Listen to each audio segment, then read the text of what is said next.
मेरे मन में इतने गंदे विचार क्यों आते हैं?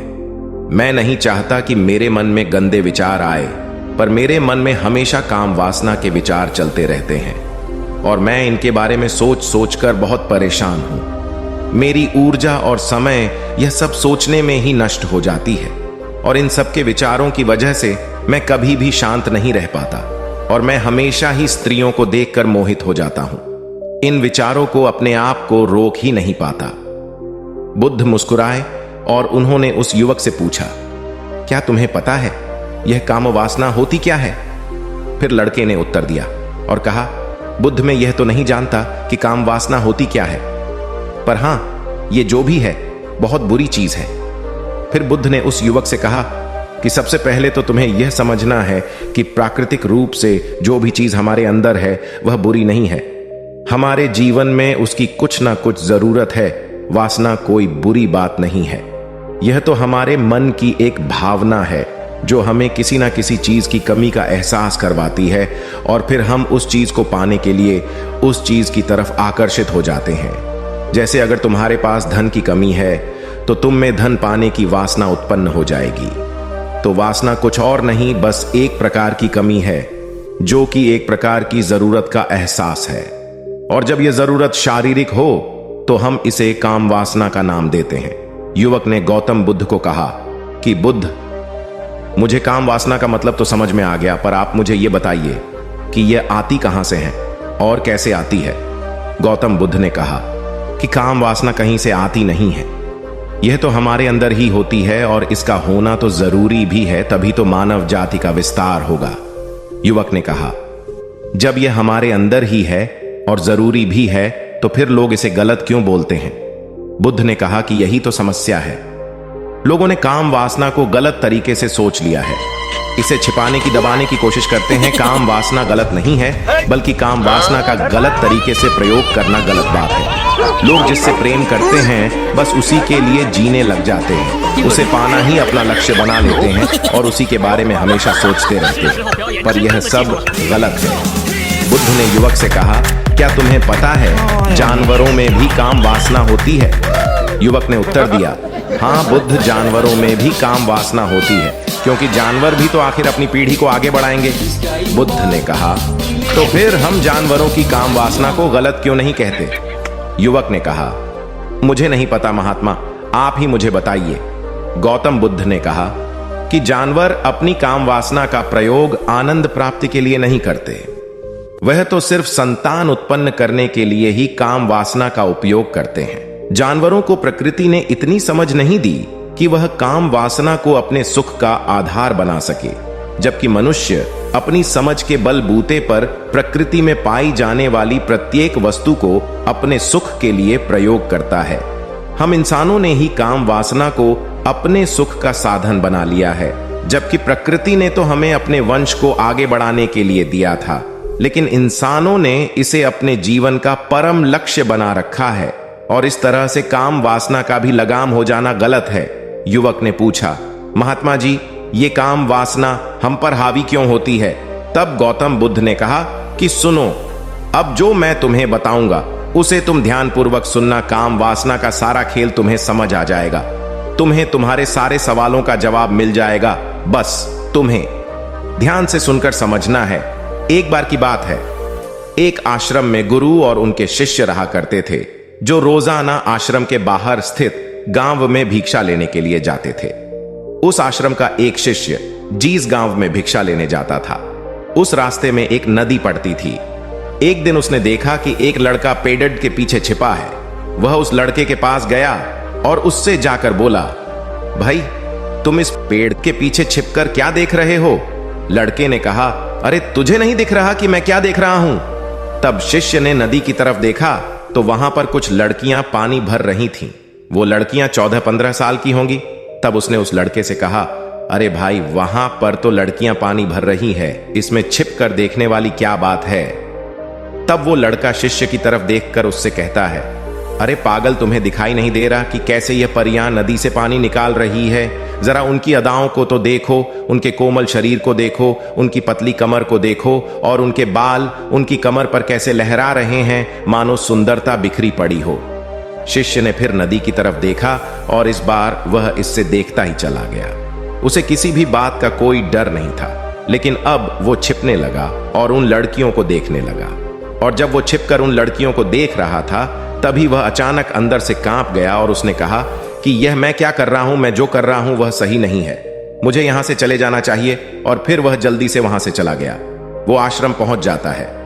आश्रम जाकर वो अपने कार्यों में लग गया, लेकिन जो अब भी वह देख कर आया था वहीं उसकी आंखों के सामने बार बार आ रहा था। उसके मन में वही दृश्य चल रहा था। उसके मन में वही सब कुछ देखने के लिए लड़ाई हो रही थी। उसका किसी भी काम में मन नहीं लग रहा था। सुबह होते ही वह रोज जल्दी ही भिक्षा के लिए आश्रम से निकल जाता और उस नदी के पास वाले पेड़ के पास जाता, और जहां पर वह लड़का पहले से मौजूद रहता था उस लड़के के साथ मिलकर लड़कियों को छुप छुप कर देखता था। अब वह रोज ऐसा करने लग गया। यह उसके रोज का काम हो गया। अब उस शिष्य का मन किसी भी काम में नहीं लगता था। वो हमेशा ही किसी ना किसी प्रकार के विचार में उलझा रहता। वो आश्रम के कार्यों को भी ठीक ढंग से नहीं कर रहा था। न वो ठीक से सो पाता था और न वो ठीक से खाना खा पाता था। उसका मन बेचैन सा रहता था। उसका मन बार बार उन लड़कियों के सौंदर्य को देखने के लिए तरसता था। जब गुरु शिक्षा देते तब भी उसका मन कहीं और विचारों में खोया रहता था। गुरु ने अपने शिष्य की इन हरकतों को जान लिया था। तब एक दिन गुरु ने शिष्य को अपने पास बुलाया और कहा कि आज से मैं भी तुम्हारे साथ भिक्षा मांगने चलूंगा। तुम और मैं साथ साथ भिक्षा मांगने चलेंगे। तभी शिष्य गुरु को मना करते हुए बोला, नहीं गुरुदेव, आप परेशान क्यों हो रहे हो? मैं अकेला ही ठीक से भिक्षा मांग सकता हूं।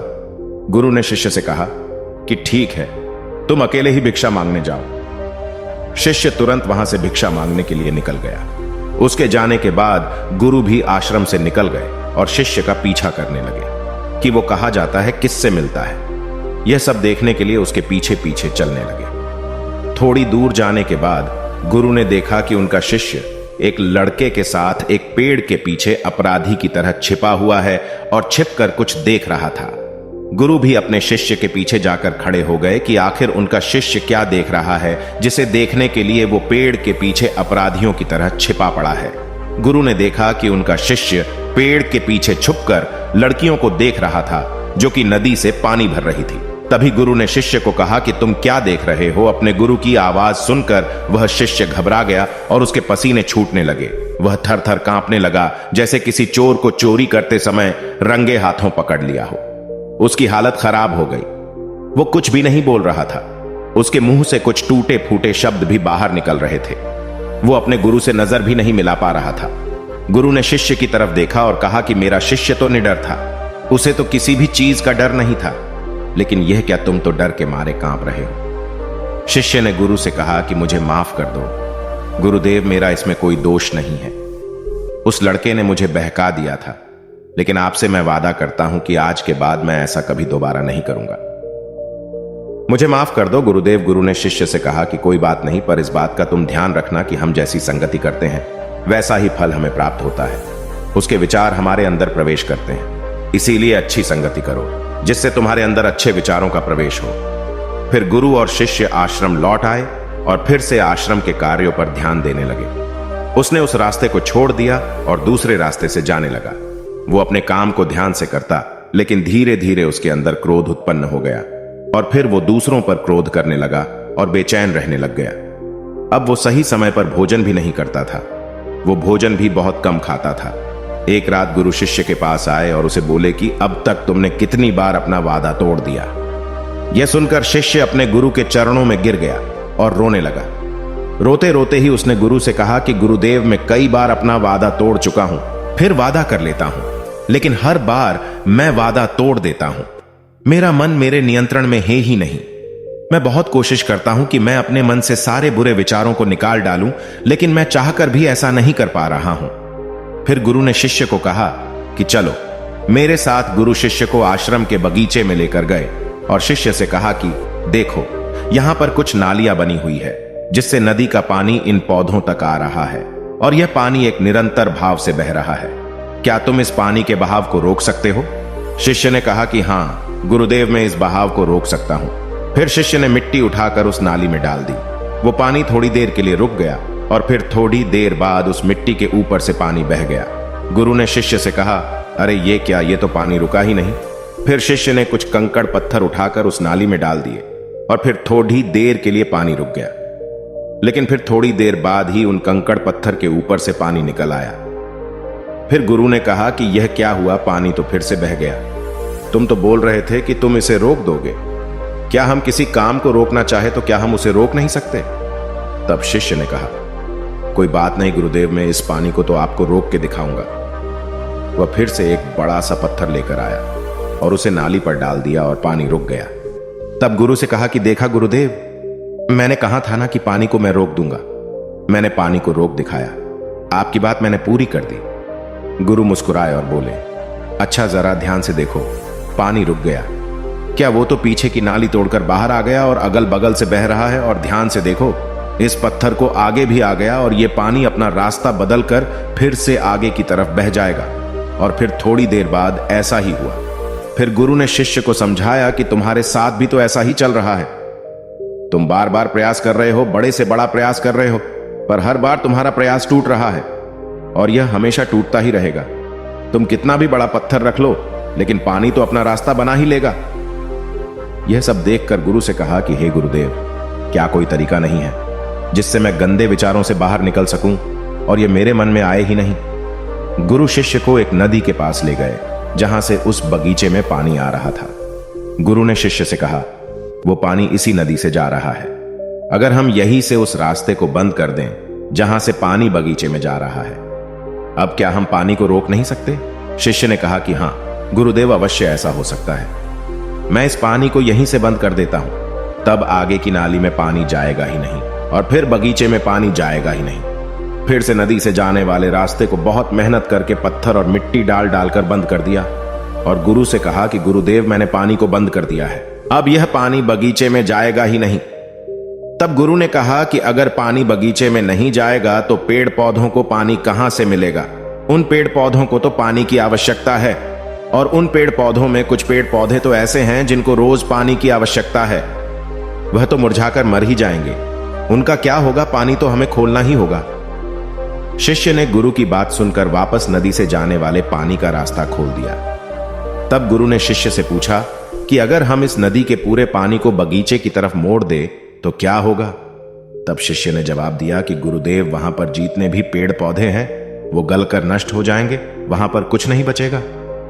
फिर गुरु मुस्कुराए और बोले, तुम इस बात को समझो कि हमें किसी भी चीज को रोकना नहीं है, बस हमें हमेशा संतुलन बनाए रखना है। कम पानी से भी पौधे नष्ट होते हैं और ज्यादा पानी से भी पौधे नष्ट होते हैं। हमारा जीवन संतुलन से ही चलता है। गुरु ने शिष्य से कहा कि अगर मैं तुम्हें कहूं कि तुम आम के बारे में मत सोचो तो तुम्हारे मन में सबसे पहले किसका चित्र आएगा?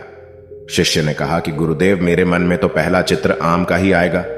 गुरु ने कहा कि जब हम गंदे विचारों को जबरदस्ती रोकने का प्रयास करते हैं तो वह और मजबूती के साथ हमारे अंदर प्रवेश करते हैं और ज्यादा हमारे अंदर उठते हैं। इसीलिए हमें उन्हें कभी भी दबाने की कोशिश नहीं करनी चाहिए। फिर गुरु ने शिष्य को जाते हुए कहा कि हमारे गंदे विचार बुरे लोगों की संगति करने की वजह से भी आते हैं। कई बार क्या होता है कि कामुकता हमारे अंदर होती नहीं है, लेकिन कुछ अश्लील लोगों के साथ रहने की वजह से यह हमारे अंदर हावी हो जाती है। फिर शिष्य ने कहा कि गुरुदेव, आप सही कह रहे हैं, मैं अपने मार्ग से भटक गया था। फिर वो शिष्य उस रात बहुत ही चैन की नींद सोया। सुबह अपने कार्यों को पूरे मन से किया और फिर सुबह वो भिक्षा लेने के लिए उसी रास्ते से गया जहां वह लड़का आज भी पेड़ के पीछे छुपकर उन लड़कियों को देख रहा था। वो शिष्य नदी पर गया जहां वह लड़कियां पानी भर रही थीं। उसने उन लड़कियों से पानी मांगा। उन लड़कियों में से एक लड़की ने उसे पानी पिलाया और उस सन्यासी शिष्य के चरण छुए। शिष्य ने उसे आशीर्वाद दिया कि तुम्हारा कल्याण हो। उसका मन सकारात्मक ऊर्जा से भर गया। उसके चेहरे पर मुस्कान आ गई थी, जैसे कि उसे कुछ खोया हुआ वापस मिल गया हो। वह वापस अपने रास्ते से जाने लगा। तभी पीछे से वह लड़का आ गया जो पेड़ के पीछे छुपा हुआ था। वह शिष्य के पास आया और बोला कि क्या बात है, आज तो तुमने नजदीक से दर्शन कर लिए, तुम तो मुझसे भी आगे निकले। तब शिष्य ने कहा कि हम हमेशा दूसरे के दर्शन करने में ही व्यस्त रहते हैं, अपने दर्शन कर ही नहीं पाते। तुम कब तक इस पेड़ के पीछे छुपते रहोगे? किसी को पसंद करते हो तो उससे बोल दो, अगर वो भी तुम्हें पसंद करती है और शादी कर लो, पर उससे पहले तुम कुछ बन जाओ तथा अपने आप को पहचान लो। ऐसे अपना समय बर्बाद मत करो। फिर वह लड़का रोज उससे मिलने लगा और उस लड़के ने नदी पर जाना छोड़ दिया। और फिर वो लड़का अपने जीवन में कुछ बनने के लिए संघर्ष करने लगा। तो तुमने देखा संगति का असर क्या होता है। अपनी संगति बदलो, अपने विचार बदलो। बुद्ध ने युवक से पूछा कि क्या तुम्हें तुम्हारे सारे सवालों का जवाब मिल गया? तब युवक ने कहा कि हाँ महात्मा जी, आपका बहुत बहुत धन्यवाद। तब गौतम बुद्ध ने युवक से कहा कि जब तुम्हारे मन में गंदे विचार आए तब आप अपने आप को दोषी मत मानो। यह शरीर है और यह सब इसमें हजारों वर्षों से सीखा है।